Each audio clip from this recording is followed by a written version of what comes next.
that expression leads us to the other type of love, the situation where love makes something or someone or of more value by virtue of being loved.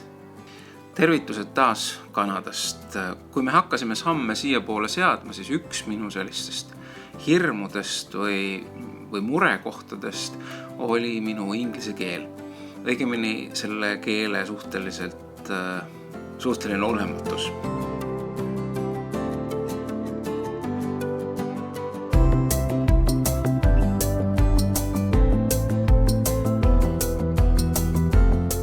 Ma ei ole kunagi inglise keelt õppinud, koolis sai õpitud vene ja saksa keelt ja see väikene inglise keele oskus, mis mul on, see on kusagilt tulnud raadiotööst, kui ma olen tõlkinud laule niimoodi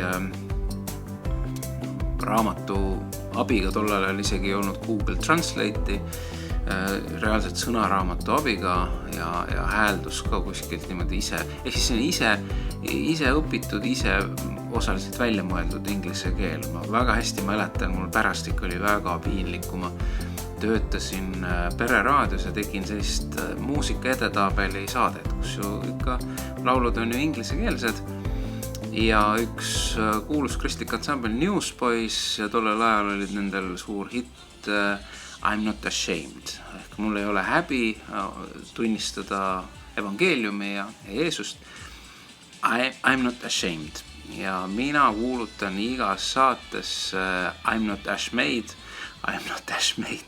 mis siis tõlkes oleks, ma arvan, et selline võib ka nii ütelda, et nagu tuhast tehtud olen, mis on ka iseenesest teoloogiliselt täiesti korrektne, aga Newsboysil päris sellist laulu ei olnud. Nii et sarnaseid lugusi oleks veel, kui ma koolis, mul väga armastan ka inglise keeles rääkida, kui mingid väliskülalised tulevad ka koorijuhina, siis tutvustan koori ja laule, siis räägin inglise keeles, aga õpilastel on alati palju nalja teinud.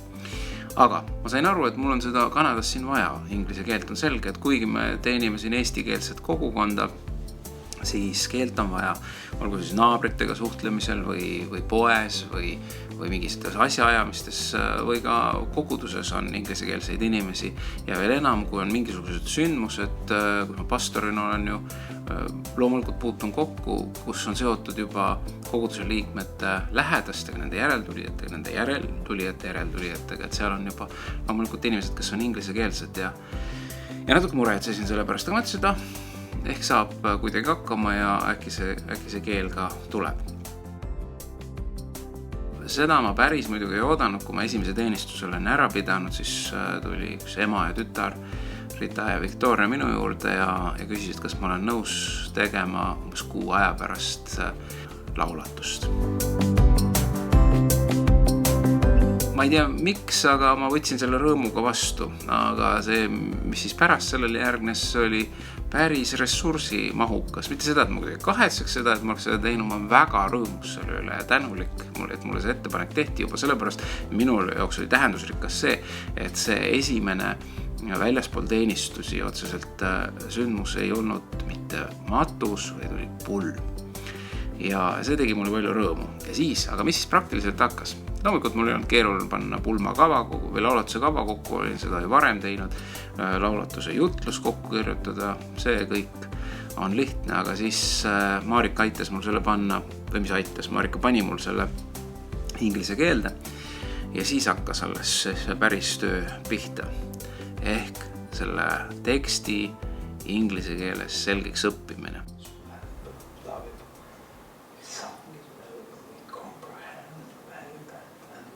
And that expression leads us to the other type of love, the situation where love makes something or someone or of more value by virtue of being loved. 2 päeva enne pulmi siis kogunesime kirikus selleks, et korra läbi mängida laulatuse tseremoonia. Muidugi jutlust me ei pidanud, aga lihtsalt liikumised, üleminekud ja see kõik ühel või teisel maal toimis täitsa toredasti. Aga ärevus minu sees kasvas. Järgmisel päeval kutsusin Pauli ja Marika, et kui nad on nõus tulema publikuks mulle ja ma kannan kõik selle, mis ma pean siis laulatusel ette kandma.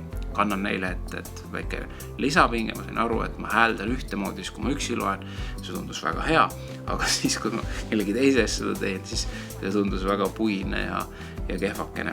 Et pinge olukord annab ennast panna ja nad saaksid ka veel korrigeerida. Seda korrigeerimist oli päris palju, nad olid küll äärmiselt heatahtlikud ja julgustavad, aga loomulikult, ja sellepärast ma nad ka kutsusin, et anda märkud, kus siis ikka on sellist, kus ikka aru ei saa, et mida ma nüüd öelda tahan. No neid kohti oli. Kirjutasin need välja, osad sõnad vahetasime välja, üks sõna oli, ma jätsin küll kasutamata selle, me asendasime selle ühe teise sõnaga, aga kui ma nüüd kuidagi umbes kaudu õigesti ütlen, kirjutasin rütmi välja, see võiks olla inevitability.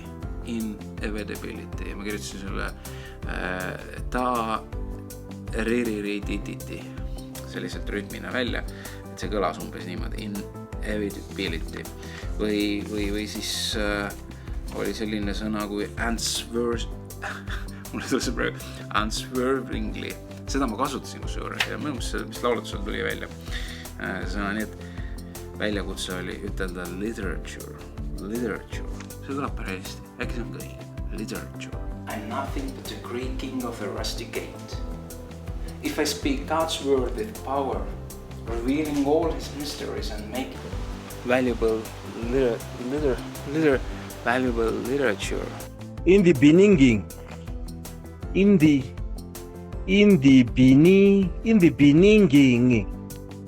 yeah,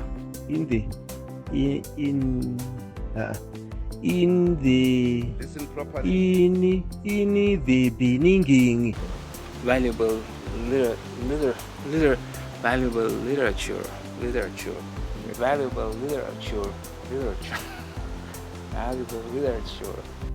Kuidas see nüüd laulatusel välja tuli, minul on keeruline hinnata, kui ausalt, mina olen päris rahul ja tundus, et pruutpaar sai aru, millele nad jah ütlesid või I do ja väga siis toetavat ja positiivset tagasisidet oli. Nii et tundub, et mis siin Kanada ühiskonnas on ka, millest on ka räägitud, aga mida on võib-olla kirge ei ole vastu võtta alati, aga seda on näha ja tunnetada, et kuna on nii multikultuurne ühiskond, siis lihtsalt see keele küsimus ei ole üldse nii primaarne, et kui sa kuidagi suudad ennast arusaadavaks teha, kuulajal on piisavalt loomingulisust ka, siis kõik on hästi, kuigi ma võin tõdema, et ma igatsen sellist mulle meeldib väga-väga kuulata ilusat inglise keelt ja ma nii tahaks rääkida õiget inglise keelt.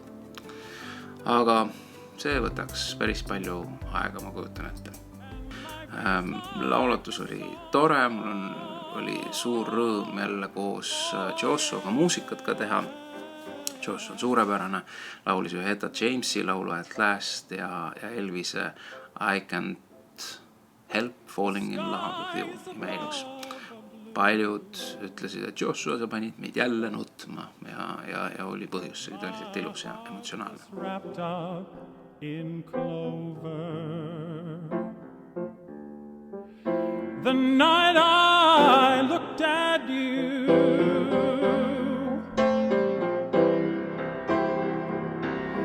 I found a dream that I could speak to, a dream that I can call my own. I found a thrill to rest my cheek to, a thrill that I have never known. Oh yeah, you smile. Taas tunnistus sellest, et väljakutsed ei ole mugavad, aga nad on väga arendavad ja ma kujutan ette, et kui ma ei tea, iga kuu midagi sellist teeksin, siis mu inglise keel võiks olla äkki aasta pärast päris hea.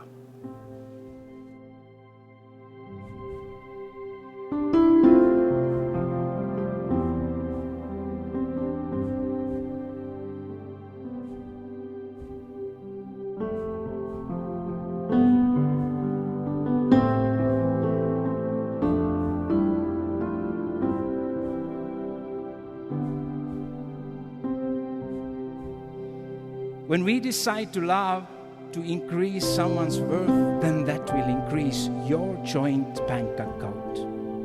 Tamito, regardless of what you have already seen in Victoria, you haven't seen a half of what is hidden within her.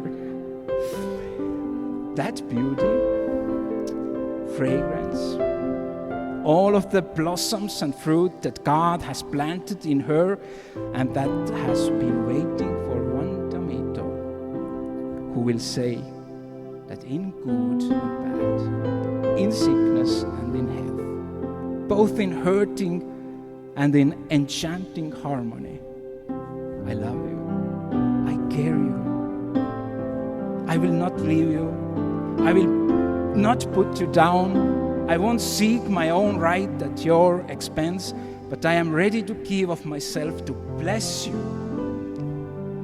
You know, that will make every woman feel blessed and happy. It teaches us to understand that marriage is God's grace, not to be taken for granted, but as an undeserved blessing.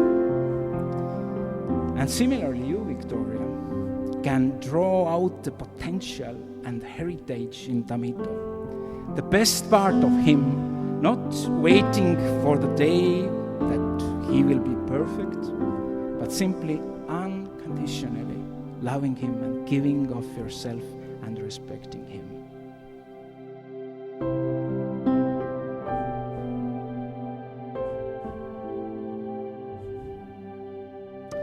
Victoria and Tamito, you are beginning the most amazing, potential-filled, greatest joint venture that two people on earth can ever create. This is your story.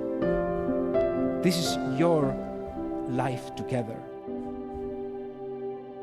Learn to ask for forgiveness and to accept it. Learn to thank each other. And finally, learn to pray